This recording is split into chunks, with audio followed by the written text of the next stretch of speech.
வணக்கம் ஃப்ரெண்ட்ஸ், நீங்கள் பார்த்துட்டு இருக்கிறது ஹரிஸ் வாய்ஸ். ஸோ இன்றைக்கான வீடியோவில் நாம் என்ன பார்க்க போகிறோம்னா black clover season 2 episode 74 the flower of resolution.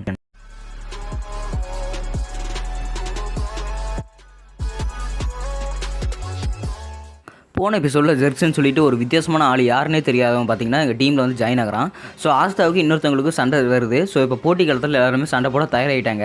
Aastha உன்னால் முடியும், எல்லாமே தயாராக பண்ணு, நீ சூப்பராக பண்ணுற அப்படின்னு சொல்லிட்டு பிளாக் புல்ஸ் இருக்கிறவங்கள என்ஜாய் பண்ணிட்டு இருக்கிறாங்க.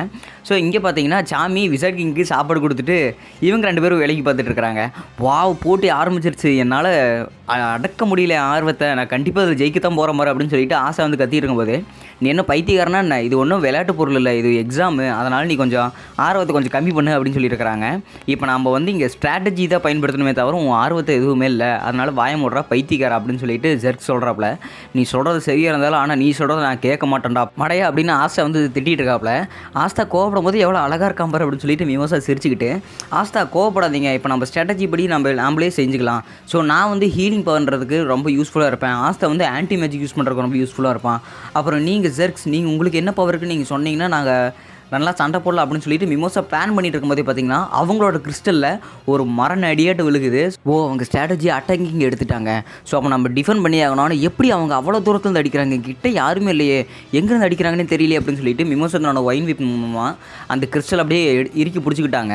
அப்பயுமே பார்த்தீங்கன்னா அந்த கிறிஸ்டலே கரெக்டாக அடிக்கிறாங்க. என்னன்னு பார்த்தா ஸோ அவங்களோட டீமில் பார்த்தீங்கன்னா கிறிஸ்டல் ஸ்கோப் வச்சுருக்கிற ஒரு மேஜ் இருக்காப்புல. ஸோ அவர் வந்து அப்படியே அங்கேருந்து மேப் பார்க்க இங்கே ரெண்டு பேரும் தங்களோட கம்பைன் பவர்ஸ் யூஸ் பண்ணி அங்கேருந்து ரொம்ப தூரத்துலேருந்தே பார்த்தீங்கன்னா பவுண்ட் ஏரோ மாதிரி வச்சு பவர்ஸ் மூலமாக அடிக்கிறாங்க. ஓகே, அவங்க அட்டாக் பண்ண ஸ்டார்ட் பண்ணிட்டாங்க. இனிமேல் நம்மளோட ஸ்ட்ராட்டஜி என்ன அப்படின்னு சொல்லிட்டு பார்த்தீங்கன்னா ஆஸ்தா பேசிகிட்டே இருக்கும்போது பார்த்தீங்கன்னா ஜெர்க்ஸு படுத்து தூங்கிட்டு இருக்காப்புல. இந்த பைத்தியக்காரர் என்ன இப்படி தூங்கிட்டு இருக்கிறான், டேய் எந்தரா மடையா, உங்களால் நான் தோக்க போகிறேன் பாரு அப்படின்னு சொல்லிட்டு பார்த்தீங்கன்னா ஆஸ்தா கத்திட்டு இருக்காப்புல. அட என்ன அவனோட டீம்மேட் தூங்கிட்டான் நடக்குது அப்படின்னு சொல்லிட்டு பிளாக் புல்ஸ் இருக்கிறவங்கள பேசிட்டு இருக்காங்க. என்ன நைட் ரொம்ப வேலையாட்டு இருக்குது, நீயும் அவனும் சேர்த்து ரெண்டு பேரும் தூங்கிட்டே இருக்கிறீங்களே அப்படின்னு சொல்லிட்டு விசாட் கிங் வந்து சொல்லிட்டு இருக்காப்புல. மடையா எந்தரா, நாங்கள் ராயல் கிங் சேரணும், அதுக்கு நாங்கள் இதில் ஜெயிக்கணும், எப்படியாவது எந்திரிச்சு எங்கூட சண்டை போடு அப்படின்னு சொல்லிட்டு இருக்கும்போது, அது என்னோட பிரச்சனை இல்லை, அது உங்களோட பிரச்சனை, எனக்கு அதில் ஆசையே இல்லை அப்படின்னு சொல்லிட்டு பார்த்தீங்கன்னா இவங்க படுத்திட்டு இருக்கிறாங்க. ஸோ இவங்க சண்டை போடுறதெல்லாமே பார்த்தீங்கன்னா அந்த ஸ்கோப் வச்சுட்டு இவர் பார்த்துக்கிட்டே இருக்காப்புல. அட என்ன அங்கே ஒருத்தர் படுத்துட்டு இருக்கிறான், அந்த ஜெர்க்ஸுங்கிறவன், அவன் என்ன ஒரு போர்க்களத்தில் வந்து படுத்துட்டு இருக்கிறான், அவன் படுத்து தூங்கிட்டு அப்படின்னு சொல்லிட்டு இருக்கும்போது, நீ நல்லா பாரு, அவன் தூங்கிட்டு இருக்க மாட்டான், அவனோட ஸ்ட்ராட்டஜியை கூட இருக்கல அப்படிங்கும்போது, இல்லை என்னோடய ஸ்கோப்புக்கு ஒருத்தனோட டெம்பரேச்சரையும் காட்டுற சக்தி இருக்குது, அவன் பவர் ஏதாவது யூஸ் பண்ணால் எனக்கு தெரிஞ்சிடும், ஆனால் அவன் ஃபுல்லாக அப்படி தூங்கிட்டே இருக்கிறானே அப்படின்னு சொல்லிகிட்டே இருக்கும்போது பார்த்தீங்கன்னா மிமோசா தன்னோட கைடு போஸ்ட் மூலமாக அங்கே யார் யார் இருக்கிறாங்க அப்படின்னு சொல்லிட்டு அவங்க பார்த்துட்டு இருக்கிறாங்க. இப்போ அவங்களோட பிளான் ஃபுல்லாக தெரிஞ்சிருச்சு. மிமோசாவோட கைட் போஸ்ட்னால ரெண்டு பேரும் கிறிஸ்டல் கிட்டே நின்று அட்டாக் பண்ணிட்டு இருக்கிறாங்க. ஒருத்த வந்து அவங்களுக்கு வழி கட்டிட்டு இருக்கிறான். அப்போ சரி, இனிமேல் நான் டைமண்டை வந்து நான் ப்ரொடெக்ட் பண்ணிக்கிறேன் அப்படின்னு சொல்லிட்டு பார்த்தீங்கன்னா ஆஸ்தா நடுவே வாழ் வச்சுட்டு இருக்காப்புல. ஸோ அங்கே ஒரு அம்பு வந்தோடனே பார்த்தீங்கன்னா கரெக்டாக ஆஸ்தா வந்து அதை தடுத்துட்டாப்புல. ஆஸ்தா இங்கே இருக்கிறனால எனக்கு எவ்வளோ யூஸ்ஃபுல்லாக இருக்குது அப்படின்னு சொல்லிட்டு மிமோசா நினச்சிருக்காங்க. எங்கே வேறு அம்பு எங்கே வருது அப்படின்னு சொல்லிட்டு ஆஸ்தா வந்து அப்படி துருன்னு இருக்காப்புல. ஆஸ்தா, இந்த கிறிஸ்டல் நானே வச்சிருக்கிறேன், நம்ம ரெண்டு பேருமே சேர்ந்து அவங்களை எதிர்த்து அட்டாக் பண்ணலாம், ஏன்னா இது ஒன்று தான் நமக்கான ஒரே ஸ்ட்ராட்டஜி அப்படின்னு சொல்லிட்டு இருக்கும்போது, மிமோசா நல்லா பிளானிங் பண்ணுறா, அவள் நிறைய பேட்டில் ஃபீல் இருப்பாளா இருக்குது அப்படின்னு சொல்லிட்டு ஆஸ்தா யோசிச்சுக்கிட்டு, சரி ஓகே நீ என்ன சொல்கிறியோ அதே பண்ணிக்கலாம் மிமோசா அப்படின்னு ஆஸ்தாவை ஒத்துக்கிட்டாங்க. அதுவும் இல்லாமல் நீயும் நானும் இதை ஃபஸ்ட்டு நம்ம பேட்டில் அப்படின்னு சொல்லிட்டு இருக்கிறாங்க. ஆமாம் இல்லை, இதை நம்ம ஃபஸ்ட்டு பேட்டில் அப்படின்னு சொல்லிட்டு வெக்கப்பட்டு இருக்காங்க. அங்கே ஸ்டேஜ்லேருந்து ஏகப்பட்ட பேர் இவங்களே பார்த்துட்டு இருக்காங்க. ஸோ அவங்களோட பிளானிங் எல்லாமே தெரிஞ்சு போச்சு. இப்போ எல்லாருமே சேர்ந்து அங்கே பார்த்துட்டு இருக்காங்க. இவனோ நீ இதை பார்க்குறக்காடா இங்கே உட்காந்துட்டு இருக்கிற, என் கூட டேட்டு கூட வராமல் போர் அடிக்குதுறாங்க அப்படின்னு சொல்லிட்டு பார்த்தீங்கன்னா சில்பு பேசிகிட்டு இருக்குது இவனோ கிட்ட. ஸோ ஆஸ்தாவும் மிமோசாவும் அவன் டைமண்ட் தூக்கிட்டு வரதே இவங்க அப்படியே அந்த கிறிஸ்டல் ஸ்கோப் வச்சு பார்த்துட்டு இருக்கிறாங்க. அவங்க ரெண்டு பேரும் நமக்கு நேராக தான் வந்துட்டு இருக்கிறாங்க. இப்போ நம்ம இருக்கிற இடம் அவங்களுக்கு தெரிய போகுதா அப்படின்னு சொல்லிட்டு பார்த்தீங்கன்னா அந்த ஸ்கோப் வச்சிருக்கிறவர் பார்த்தீங்கன்னா பேசிகிட்டு இருக்காப்புல. அதுவும் அங்கே இருக்காங்க அப்படின்னு சொல்லிட்டு ஆஸ்தாவும் மிமோசாவும் அவங்க பார்த்துட்டாங்க.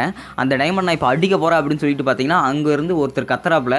உடனே பார்த்தீங்கன்னா மிமோசா தன்னோட ஃப்ளவர் ரெசோனன்ஸ், அதாவது ஒரு ஃப்ளவர் பீம் மாதிரி இருக்குது, அதை வச்சுட்டு பார்த்தீங்கன்னா மிமோசா அதை அட்டாக் பண்ண ட்ரை பண்ணுறாங்க. டிஃபென்சிங்கு ஹீலிங்காக மட்டுமே இருந்த மிமோசா எப்போ அட்டாக் பண்ண கற்றுக்கிட்டாங்க அப்படின்னு சொல்லிட்டு ஆஸ்தா வந்து கேட்கும்போது, ஆஸ்தா நான் அன்றைக்கே சொன்னல, நீ டஞ்சனில் மாட்டினதுக்கப்புறம் நான் வந்து நானே எப்போயாவது ஒன்றா சேர்ந்து சண்டை போடுவோம், அப்போ நான் ஸ்ட்ராங்காக இருப்பேன் அப்படின்னு சொல்லிட்டு, அதனால தான் நீ இவ்வளோ நாள் ட்ரைனிங் எடுத்துகிட்டு இருந்தேன் அப்படின்னு சொல்லிட்டு மிமோசா சொல்லியிருப்பாங்க. ஆஸ்தா இனிமேல் இது நான் வழி நடத்திக்கிறேன் அப்படின்னு சொல்லிட்டு பார்த்தீங்கன்னா மிமோசா தைரியமாக முன்னாடி வராங்க. இதை இனிமேல் நான் பார்த்துக்கிறேன் அப்படின்னு சொல்லிட்டு பார்த்தீங்கன்னா அந்த ஃப்ளவர் பீம் பார்த்தீங்கன்னா எடுத்து விடுறாங்க. வா மிமோசா இன்னைக்கு ரொம்ப சக்தி வாய்ந்த லைட்டாக இருக்குது அப்படின்னு சொல்லிட்டு ஆஸ்தா சிரிக்கிறாப்ல. அந்த ஃப்ளவர் பீமை விட்டதுனால அவங்க ஷீல்டு மாதிரி போட்டிருந்தாங்களா, அந்த ஷீல்டு 2வது அடிக்கும் போது சுக்குநூறாக உடஞ்சி போயிடுச்சு. வா அந்த பொண்ணு உண்மையிலே எவ்வளோ சக்தி வாய்ந்தவளாக இருக்கிறா, அவள் பார்க்கறக்கு அழகாக இருக்கிறாளே அப்படின்னு சொல்லிட்டு ஃபின்ரல் வந்து பேசிகிட்டு இருக்கிறாங்க. ஸோ அங்கே இருக்கிறவங்க எல்லாருமே பார்த்தீங்கன்னா இப்போ தான் மிமோசாவோட சக்தியை வந்து உணர்றாங்க. மிமோசா ஒரு வழியை நீ நல்லா ஹார்ட் ஒர்க் பண்ண ட்ரை பண்ணிட்டு இருக்கிறியாட்டு அப்படின்னு சொல்லிட்டு பார்த்தீங்கன்னா இவனை லைட்டாக சிரிக்கிறாப்ல. இவனை இப்போ நீ சிரிச்சதான் நான் அப்படம் உனக்கு சிரிக்க வச்சிட்டேன் அப்படின்னு சொல்லிட்டு இருக்காங்க. நான் ஒன்றும் சிரிக்கவில்லை அப்படின்னு சொல்லிட்டு பார்த்தீங்கன்னா யூனோவும் செல்ஃபு பேசிகிட்டு இருக்கிறாங்க. அடேங்கப்பா சரியான அடி கொடுத்தமா பொண்ணு அப்படின்னு சொல்லிட்டு விஜய் கிங் சொல்கிறப்பல தூங்கிடுறது சாமியோ ஏய் அப்படின்னு சொல்லிட்டு மறுபடியும் சேர் பண்ண ஆரம்பிச்சிட்டாங்க. இந்தாங்க ஒரு கப் கேக் சாப்பிடுங்க அப்படின்னு சொல்லிட்டு மறுபடியும் கப் கேக் எடுக்கிறாங்க. இங்கே பார்த்தீங்கன்னா ஆன்டி மேஜிக் சோட வச்சுக்கிட்டு ஆஸ்தா தில்ல நின்றுட்டு இருக்காப்புல. இந்த பையன்கிட்ட கொஞ்சம் ஜாக்கிரதையாகவே இரு, ஏன்னா இவங்ககிட்ட கொஞ்சம் நியர் ரேஞ்சில் போய் அடி கொடுத்தீங்கன்னா அவனுக்கு அடி கொடுப்பானே தவிர நீ அவனுக்கு கொடுக்க மாட்டேன், அதனால் இவங்ககிட்ட இருந்து தூரமாகவே நின்று அட்டாக் பண்ணிக்கலாம் அப்படின்னு சொல்லிட்டு இவங்க ஸ்ட்ராட்டஜியை பற்றி பிளான் பண்ணிட்டு இருக்காங்க. இந்த பொடியங்கிட்டலாம் நாம் தோக்க மாட்டோம் அப்படின்னு சொல்லிட்டு பார்த்தீங்கன்னா 2 பேருமே வேறு வழியில் போகிறாங்க. ஸோ 2 பேருமே பார்த்தீங்கன்னா ஒரு கிறிஸ்டல் வச்சிருக்கிற மாதிரி ஒரு ஷீல்டு மட்டும் வச்சுக்கிட்டு 2 பேர் பிரிஞ்சு போகிறாங்க. இவங்க 2 பேரில் யார் ஷீல்டு வச்சிருக்காங்கன்னு தெரியல அப்படின்னு சொல்லிட்டு பார்த்தீங்கன்னா மிமோசா கைட் போஸ்ட்டில் பார்த்துட்டு லெஃப்ட் சைடு இருக்காங்க அப்படின்னு சொல்லிட்டு அந்த மண்ணு பவர் இருக்கிற ஆளுகிட்ட பார்த்தீங்கன்னா 2 பேரும் அட்டாக் பண்ண போகிறாங்க. ஆஸ்தா கிறிஸ்டல் நமக்கு லெஃப்ட் சைடில் இருக்குது அப்படின்னு சொல்லிட்டு மிமோசா சொன்ன உடனே பார்த்தீங்கன்னா ஆஸ்தா மிமோசா 2 பேருமே பார்த்தீங்கன்னா அந்த மண் இருக்கிறவரை அடிக்க போகிறாங்க. ஸோ அவர் அடிக்க போகிறோன்னே பார்த்தீங்கன்னா நீ என்ன அடிக்க நான் உன்னை விட மாட்டேன் பொடி அப்படின்னு சொல்லிட்டு பார்த்தீங்கன்னா அவர் பவர் கொடுக்குறதுக்கு ரெடி ஆகிட்டாப்ல.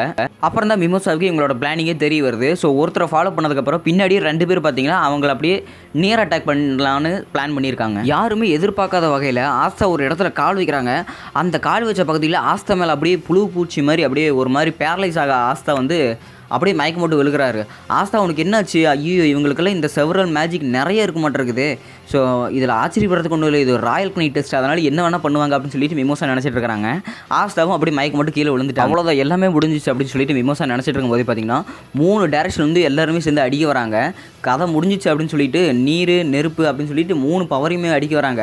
திடீர்னு அந்த சமயத்தில் பார்த்தீங்கன்னா அவங்க அடிக்க வர நேரத்தில் மிமோசாவுக்கு பக்கத்துலேயே ஒரு 3 ரிங்காட்ட வருது. ஸோ அந்த ரிங்கில் பார்த்தீங்கன்னா அந்த ரிங் ஃபுல்லாகவே ஒரு மேஜிக்கால் கிரியேட் பண்ணப்பட்ட ring. At the same time பார்த்தீங்கன்னா ஜெர்ப்ஸு கண்ண முழிச்சிட்டாப்ல. ஸோ அவங்களோட மேஜிக் எல்லாமே பார்த்தீங்கன்னா அப்சர்வ் பண்ணி அவங்களுக்கு திருப்பி டபுளாக அனுப்பப்பட்டது. ஸோ அந்த மேஜிக்கை பார்த்தீங்கன்னா இவங்களாலேயே தாங்க முடியல. இவங்களோட மேஜிக்கை அப்படி டபுள் பண்ணி இவங்களை அனுப்பினாலேயே எல்லாருமே பார்த்தீங்கன்னா அடி வாங்கி படுத்துட்டாங்க. ஆஸ்தா அவனுக்கு எதுவுமே ஆகலி அப்படின்னு சொல்லிட்டு பார்த்தீங்கன்னா மிமோசா ஆஸ்தாவை ஹீல் பண்ண போயிட்டாங்க. ஸோ அந்த இடத்துல பார்த்தீங்கன்னா ஜெர்க்ஸ் எந்திரிச்சு வராரு. வாவ் நீ அவ்வளோ பெரிய அடி வாங்கி உன்னோட கிறிஸ்டலுக்கு எதுவும் ஆகாமல் நீ பார்த்துட்டு இருக்கிறீ, நீ தாண்டா ஒரு மேஜிக் நீட் அப்படின்னு சொல்லிட்டு பார்த்தீங்கன்னா ஜெர்க்ஸ் சிரிச்சுக்கிட்டே வராரு. இப்போ நான் அந்த கிறிஸ்டலை அடிக்க போகிறேன் பாரு அப்படின்னு சொல்லிட்டு ஜெர்க்ஸ் சொல்லிட்டு இருக்கும்போதே பார்த்தீங்கன்னா இல்லை நான் ஒருவேளை அடிக்காமல் இருந்தால் கூட அப்படின்னு சொல்லிட்டு திரும்பி போயிட்டாங்க.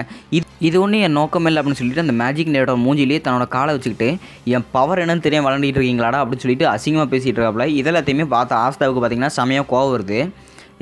இப்போ நான் இதை அடிக்க போகிறேன் பாரு அப்படின்னு சொல்லிட்டு இருக்கும்போது இதை நான் அடிக்காமல் விட்டால் கூட என்ன அப்படின்னு சொல்லிட்டு திரும்பி போகிறாப்புல. ஏன் நீ அதை அடிக்க மாட்டேன், உனக்கு என்ன குறிக்கோள் இருக்குது அப்படின்னு சொல்லிட்டு அவர் வந்து கேட்கும்போது நான் சும்மா விளையாண்டா மடையா அப்படின்னு சொல்லிட்டு திரும்பி ஒரேடி அடிக்கிறாங்க. அந்த கிறிஸ்டல் பார்த்திங்கன்னா சுக்குநூறாக உடஞ்சி போச்சு. டீம் பி த வின்னர் அப்படின்னு சொல்லிட்டு கமெண்ட்ரி பேக் கொடுக்குறவா அவர் வந்து டீம் அனௌன்ஸ் பண்ணிட்டாரு. ஸோ அவங்க இருக்கிற எல்லாருமே பார்த்திங்கன்னா ரொம்ப ஆச்சரியமாக பார்த்துட்டு இருக்கிறாங்க. மிமோசா என்னை ஹீல் பண்ணதுக்கு ரொம்ப தேங்க்ஸ் அப்படின்னு சொல்லிட்டு ஆஸ்தா வந்து எந்திரிக்கிறாப்புல. எப்படி டீம் ஒர்க் நல்லா போச்சு அப்படிங்கும்போதே பைத்தியக்காரன் அவனுக்கு கொஞ்சமாவது மரியாதை கொடு, அவர் ஒரு மேஜிக் நைட்டு, அது மட்டும் இல்லாமல் நீ எதுக்கு என்னை இப்படி பண்ண, அது நீ தானே பண்ணியிருப்பேன் எனக்கு தெரியும் அப்படிங்கும்போதே என்னோட ஸ்கார்ஃப்லேயும் ஒரு நான் மேஜிக் வச்சிருக்கிறேன் அப்படின்னு சொல்லிட்டு ஆஸ்தாவோட கண்ணிலே ஒன்று அடிக்கிறாப்புல. என் கண்ணில் என்னடா அடிச்ச, நீ ரொம்ப மோசமானவன் அப்படின்னு சொல்லிட்டு ஆஸ்தா கண்ணில் தேய்ச்சிக்கிட்டே இருக்காப்புல. அப்புறம் தான் மிமோசாவுக்கே புரிய வருது இவனோட மேஜிக் வந்து ஒரு ட்ராப் மேஜிக்கு. ஆஸ்தா வந்து அந்த ட்ராப்பில் வந்து விழுந்திருக்கிறான். ஸோ ஆஸ்தா விழுந்ததுனால தான் அங்கே இருக்கிற அந்த 3 ட்ராப் வந்து ஆக்டிவேட் ஆகி என்னை வந்து காப்பாற்றி இருக்குது. ஸோ இவனோட வந்து ஒரு ஆஸ் மேஜிக், அதாவது ட்ராப் மேஜிக் மாதிரி அப்படின்னு சொல்லிட்டு மிமோசா வந்து கண்டுபிடிச்சிட்டாங்க. உன்னை சும்மா விட மாட்டேன்டா மடையா அப்படின்னு சொல்லிட்டு பார்த்தீங்கன்னா ஆஸ்தா திட்டிகிட்டு இருக்காப்புல. அடுத்ததாக பார்த்தீங்கன்னா மேக்னாவோட டீம் தான் வருது. நீ என்னடா குட்டையா நீங்கள் வந்துருக்கிற அப்படிங்கும்போது யார்டி சொல்லிட்டு இருக்கிற அகலமாக வளர்ந்தவளை அப்படின்னு சொல்லிட்டு மேக்னாவும் சோலும் சண்டை போட்டுட்ருக்காங்க. அதெல்லாம் இருக்கட்டும், ஒரு டீமுக்கு 3 பேரில் நீங்கள் என்ன 2 பேர் தான் இருக்கீங்க, இன்னொருத்தர் எங்கே அப்படின்னு ஆஸ்தா கேட்கும்போது பார்த்தீங்கன்னா அந்த நேரத்தில் பார்த்தீங்கன்னா ஒருத்தர் அப்படி பல பண்ணு மின்னிட்டு வராரு. எப்படி இருக்கிறீங்க, நான் தான் இங்கே கிறிஸ்க் வெர்மிலியான் அப்படின்னு சொல்லிட்டு இருக்கிறாங்க. என்னது வெர்மிலியானா, மிமோசா அவர் என்ன வெர்மிலியான்னு சொல்லிட்டு இருக்காரு அப்படிங்கும்போது ஆமாம் அவன் என்னோட அண்ணன் தான் அப்படின்னு சொல்லியிருக்கிறாங்க.